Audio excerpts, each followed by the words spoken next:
नमस्कार। दादी की कहानी में आप सबका स्वागत है। आज भी मैं गणेश जी के ऊपर ही आपको एक कहानी सुनाने जा रही हूँ, क्योंकि अभी गणेश जी के जन्म का समय चल रहा है जो 10 दिनों तक चलता है, तो इसलिए आज भी मैं गणेश जी के उपलक्ष्य में कहानी सुना रही हूँ। और गणेश जी ने कैसे कुबेर का अहंकार ख़त्म किया, उस विषय पर कहानी सुना रही हूँ। सुनिए। शक्ति और पैसा आने पर अमूमन भ्रष्टाचार होता है या भ्रष्टाचार आ जाता है। यह लोगों में अहंकार पैदा करता है। ठीक इसी तरह एक बार कुबेर को अपनी संपत्ति और ऐश्वर्य पर अहंकार हो गया था। वह अक्सर इसका दिखावा करते रहते थे। कुबेर जी देवताओं के कैशियर, जिसको आप बोल सकते हैं, वो माने जाते हैं। देवों पर धौंस जमाते थे। मौके बेमौके ऐश्वर्य की डींगें हाँकते रहते थे। एक बार कुबेर कैलाश पर शिव जी के दर्शनों के लिए गए। मस्त मौला भोले शंकर के सामने कुबेर जी को सीधे सीधे सेखी बघाड़ने की हिम्मत नहीं हो रही थी। अवघड़दानी महादेव कुबेर के धाम सोने की अलकापुरी तो जाने से रहे, लेकिन बिना वहाँ ले गए कुबेर अपना ऐश्वर्य धन भगवान को, महादेव बाबा को दिखाएं कैसे। कुबेर जी ने शिव जी को अलकापुरी ले जाने की तरकीब निकाली। कुबेर ने कहा, महादेव, आपके आशीर्वाद से मैं एक विशाल भोज का आयोजन कर रहा हूँ। इसमें सभी देवता, यक्ष, नाग, किन्नर, गंधर्व आदि आमंत्रित हैं, लेकिन बिना आपके पधारे वह आयोजन अधूरा रह जाएगा। शिव जी तो अंतर्यामी ठहरे, उनसे कोई क्या छिपा सकता है। वह कुबेर की मन की बात समझ गए।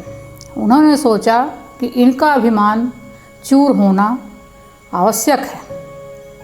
महादेव ने कहा, मैं तो कैलाश के अलावा कहीं जाता नहीं। इस तरह के आयोजनों से तो मुझे कोई मतलब नहीं है, मुझे इससे दूर रखो।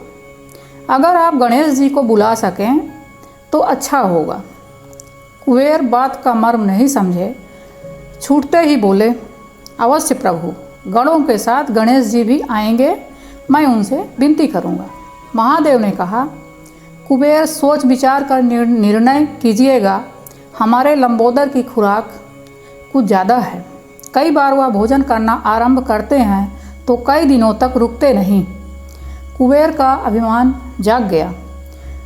उन्होंने कहा, प्रभु, मैंने जितना बड़ा आयोजन रखा है उतना बड़ा आयोजन आज तक किसी ने न तो किया है और न ही कर सकेगा। कुबेर गणेश जी को निमंत्रण देने गए। गणेश जी भी दिव्य दृष्टि से सारी बातें जान गए। उन्होंने निमंत्रण स्वीकार तो लिया, लेकिन कुबेर को सावधान किया कि भोजन की कमी न होने पाए। कुबेर तिलमिला गए। उनका अभिमान सर चढ़कर बोला। क्या बोला? गणेश जी, अभी तो आप बालक हैं। मैं अलकापुरी में ऐसा प्रबंध करूंगा कि स्वयं प्रजापति भी अचंभित रह जाएंगे। भोज में गणेश जी तब पहुँचे जब सारे देवता भोजन कर चुके थे। कुबेर ने गणेश जी को चिढ़ा दिया। उन्होंने कहा, गणेश जी, मुझे तो लगता था कि आप आएंगे ही नहीं और मेरा भोजन बर्बाद हो जाएगा। आपके लिए तो अलग से प्रबंध करना पड़ता है। गणेश जी ने आसन लगाया और बोले, भोजन लाओ, आज मैं भरपेट भोजन करूँगा। गणेश ने कहा, कुबेर, आपके स्वादिष्ट पकवानों ने मेरी भूख जगा दी। मैं ठहर नहीं सकता। अगर भोजन नहीं मिला तो मैं आपको ही खा जाऊंगा। और वो गणेश जी ने एक एक कर जो भी उनके सोने चांदी के बड़े बड़े थाल, जो भी आज के ज़माने के अनुसार सोफ़ा और बड़ी बड़ी जो चीज़ें थी उनके रूम में, सबको एक एक कर उन्होंने खाना शुरू कर दिया। अब उन्होंने बर्तन खाने शुरू कर दिए, हीरे जवाहरात मोती सब कुछ खा गए, लेकिन भूख शांत नहीं हुई।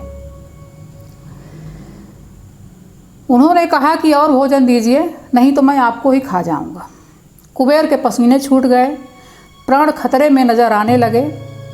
कुबेर परेशान हो गए, लेकिन उन्हें अपनी भूल का भी एहसास हो गया था। घबरा कर वे कैलाश की ओर शंकर जी के पास दौड़े भाग के आए और हाथ जोड़कर माफ़ी मांगते हुए बोले कि मैं अपने कर्म से शर्मिंदा हूँ और मैं समझ गया हूँ कि मेरा अभिमान आपके आगे कुछ नहीं है। तब कहीं जाकर गणेश जी लौटे, लेकिन धन के देवता को सबक सिखाने में कामयाब रहे। गजानन ने अंत में कुबेर को माफ़ कर दिया और उनको आशीर्वाद दिया कि मेरे आशीर्वाद से कभी तुम्हारा धन का कोष खाली नहीं होगा। जिस प्रयोजन में तुम्हारा आह्वान किया जाएगा वह मेरे आशीर्वाद से हमेशा निर्विघ्न संपन्न होगा। धन्यवाद।